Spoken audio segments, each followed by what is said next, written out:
Hello, I just created this No Time to Die intro for new James Bond movie in order to get the vibe for Billie Eilish song. If you want me to create the song lyrics, please like the video. And convince me in the comment section. Why not? Hit subscribe, the bell, you don't have to do it. But I would appreciate that. Okay, so let's jump into the worklapse and, well, have a sick day, right? Cheers.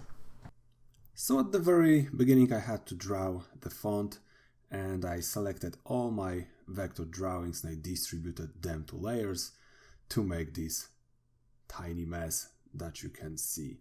I didn't include this E at the very end because I will reuse this animation at the very end.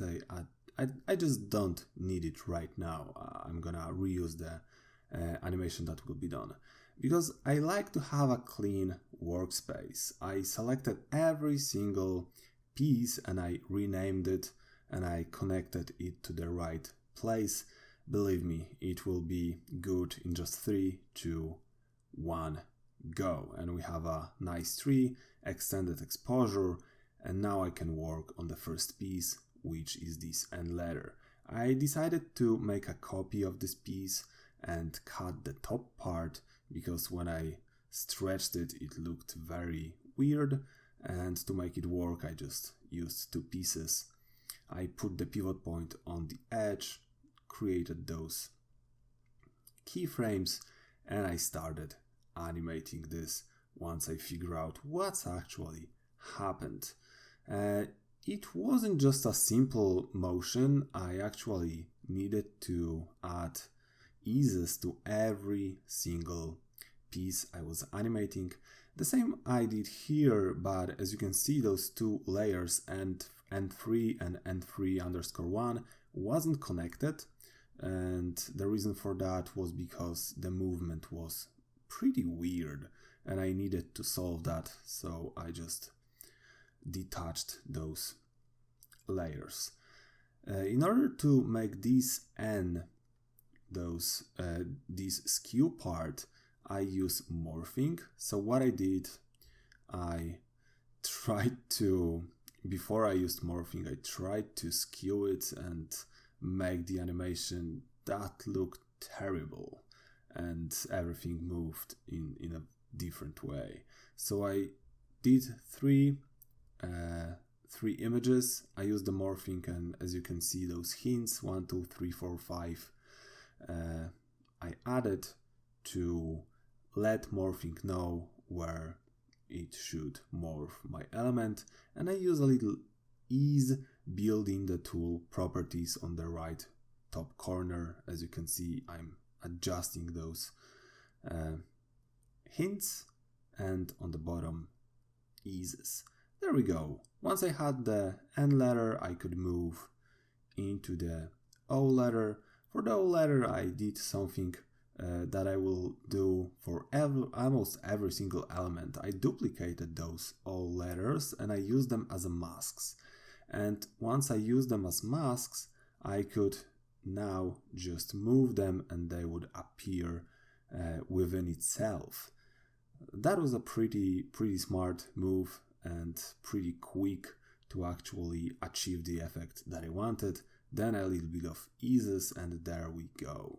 Then I noticed on the next 4 elements I just needed 1 mask because all of them was sliding from the top to the bottom, and as you can see I'm getting those pivot points on the very top of the elements, and I'm setting those keyframes so I can move out of the screen the elements that I don't need.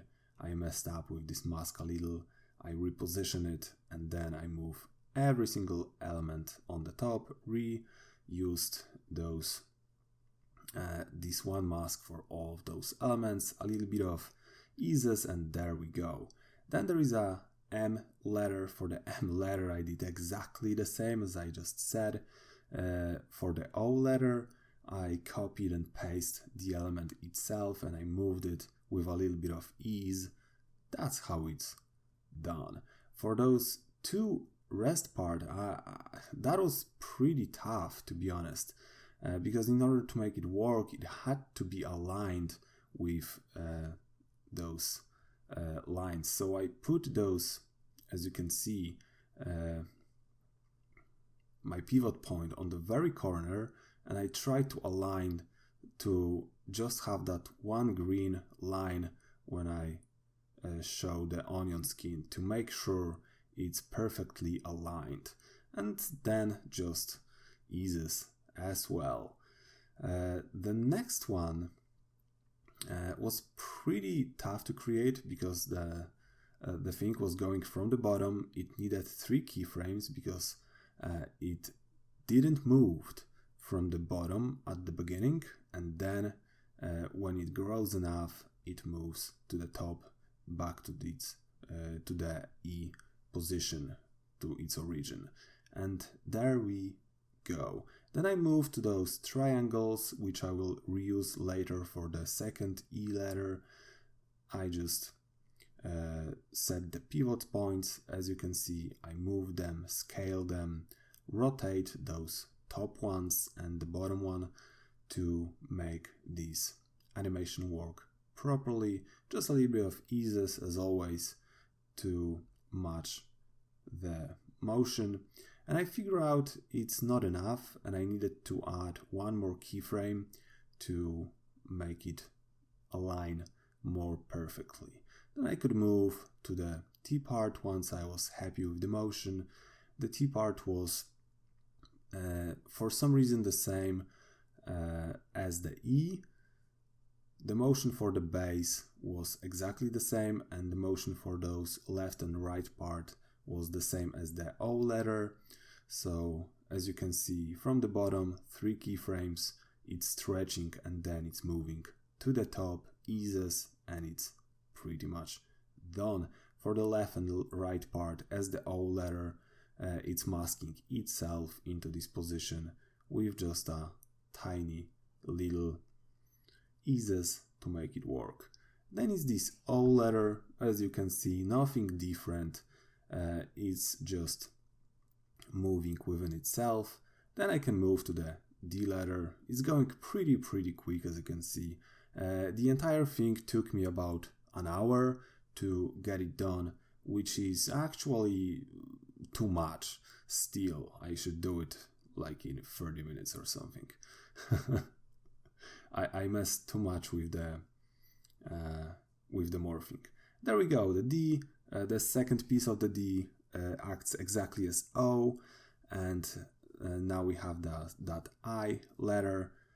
3 keyframes for the E. Right now it stretches from the very top, a little bit of ease. There we go. And for the E, as you can see, copy and paste. I created one more peg to actually put it into the right position.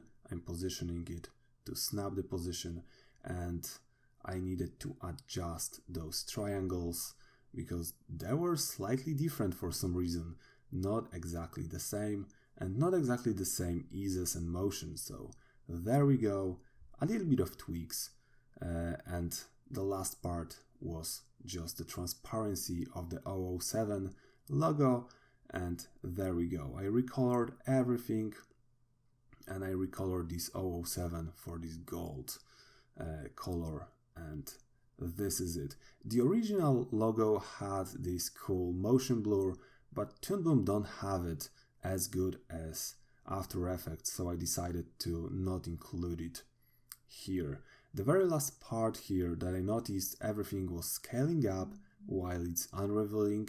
And the last part that I had to fix was those tiny pieces as masks that I had to cut the exposures right now to clean the window just a little, because in render view I will have some glitches. And there we go, No Time to Die. I'm gonna create this Billie Eilish lyric video. Should I? Let me know in the comment section. Have a sick day. Cheers!